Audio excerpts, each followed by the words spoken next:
उनको तो प्रेशर है ना, उनको तो जैसे वो छोटी दुकान नहीं चलाना चाहते थे तो वैसे ही उनकी छोटी दुकान को बड़ी दुकान वाले अब चलने नहीं देंगे। ये तय है। आने वाले 10-20 दिनों में हमने हमेशा कहा है कि जुलाई अगस्त नीतीश कुमार जी का एक अलग मौसम होता है। वो उसमें अपना केंचुल बदलते हैं, कुछ स्वरूप बदलते हैं, तो वो दिख जाएगा। उनके ऊपर प्रेशर है और विधायकों से पूछ रहे होंगे कि भाई क्या अब तो छोटा दुकान बंद करने का प्रेशर आ रहा है बड़ा भाई की तरफ से।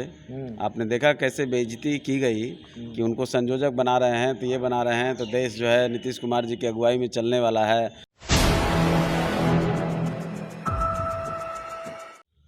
नमस्कार, आप देख रहे हैं 4 PM बिहार और मैं हूं अभिषेक मिश्रा।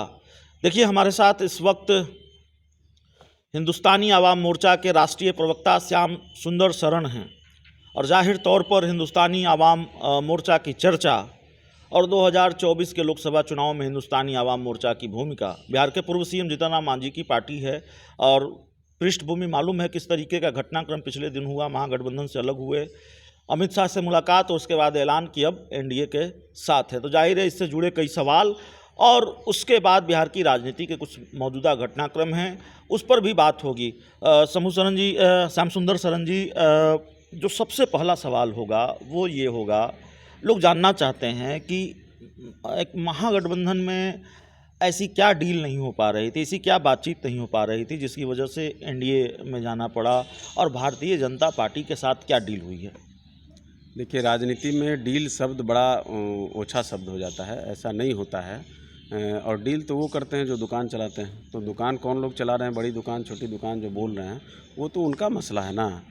समस्या है कि दोनों भाई जिस तरह की राजनीति करते हैं उसमें दलित नेताओं को, अति पिछड़ा वर्ग के नेताओं को, अल्पसंख्यक के नेताओं को या किसी भी वर्ग के कोई वैसे नेता इनको नहीं चाहिए जो आंख में आंख डालकर बात कर सके, जो जनता के मुद्दों की बात कर सके, जो इनको कहीं से किसी विषय पर इनसे बहस कर सके, कुछ चैलेंज दे सके और जनता के बीच में अपनी भूमिका को बढ़ा सके।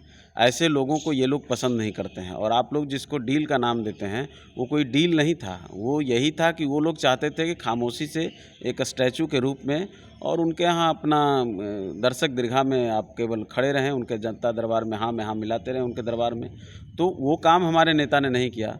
और क्या हुआ नहीं हुआ ये तो पूरी तरह स्पष्ट हो गया कि जनता दल यूनाइटेड के राष्ट्रीय अध्यक्ष जी ने और माननीय मुख्यमंत्री जी ने, दोनों ने स्पष्ट कर दिया कि वो चाह रहे थे कि हमारी पार्टी का विलय हो जाए।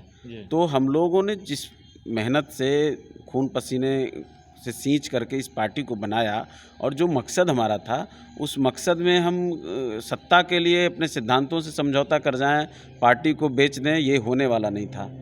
हम लोग इस तरह के नहीं हैं कि सत्ता के लिए कोई भी नहीं, ठीक है। तो भारतीय जनता पार्टी के साथ जब आ गए हैं आप, एनडीए गठबंधन में आ गए, तो कोई बातचीत हुई होगी सीटों को लेकर, अगर संख्या के बारे में आप बताना चाहें। सीट वगैरह जो है सेकेंडरी चीज़ होता है। राजनीति में सिद्धांत प्राइमरी होता है, आपके उसूल, आपके मुद्दे प्राइमरी होते हैं।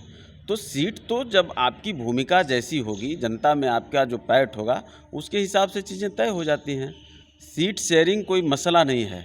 हमारी उपयोगिता, हमारी भूमिका, हमको जो समझ में आएगा वो तो बैठ के तय। तो लगता नहीं एक बड़ा रिस्क ले लिया आपने? अव्वल तो बीजेपी के लिए 2019 के मुकाबले 2024 वाली स्थिति नहीं है। उसके लिए सबसे बड़ी चुनौती 2024 में ये है कि नीतीश कुमार के बिना उनको चुनाव में जाना है। अब बिना नीतीश के चुनाव में जाना नुकसानदेह साबित रहा है, साबित हुआ है 2015 के विधानसभा चुनाव में। आप उसको आप बेहतर बता पाएंगे। लगता नहीं कि मुश्किल है इस बार थोड़ा? देश ने 14 का चुनाव भी देखा है। 2014 में नीतीश कुमार, तब लालू नीतीश साथ नहीं थे। 2014 में लालू नीतीश साथ नहीं थे। लालू नीतीश के साथ आ जाने से, देखिए, राजनीति केमिस्ट्री है, राजनीति गणित नहीं है। जो संख्या लोग गिनवा देते हैं उस संख्या से कुछ नहीं होता है। राजनीति कंप्लीट केमिस्ट्री है। जनता के साथ आपकी केमिस्ट्री कैसी है, चीज़ें उस पर तय होती हैं। और ये देश जानता है कि ये लोग जो सिद्धांतों के सौदागर हैं, जिन्होंने जेपी लोहिया कर्पूरी सबको बेचने का काम किया, जिन्होंने समाजवाद को जातिवाद और वंशवाद की राजनीति का कंप्लीट एक परिवर्तन कर दिया, तो उन लोगों का क्या हश्र होना है ये देखिएगा। एक सवाल यह भी है कि बड़ी चर्चा है आज माफ़ कीजिएगा, बिहार के मुख्यमंत्री नीतीश कुमार ने आज अपनी पार्टी के विधायकों को बुलाया, एक एक कर वो विधायकों से मिले हैं, इससे पहले वो राज्यपाल से मिले हैं।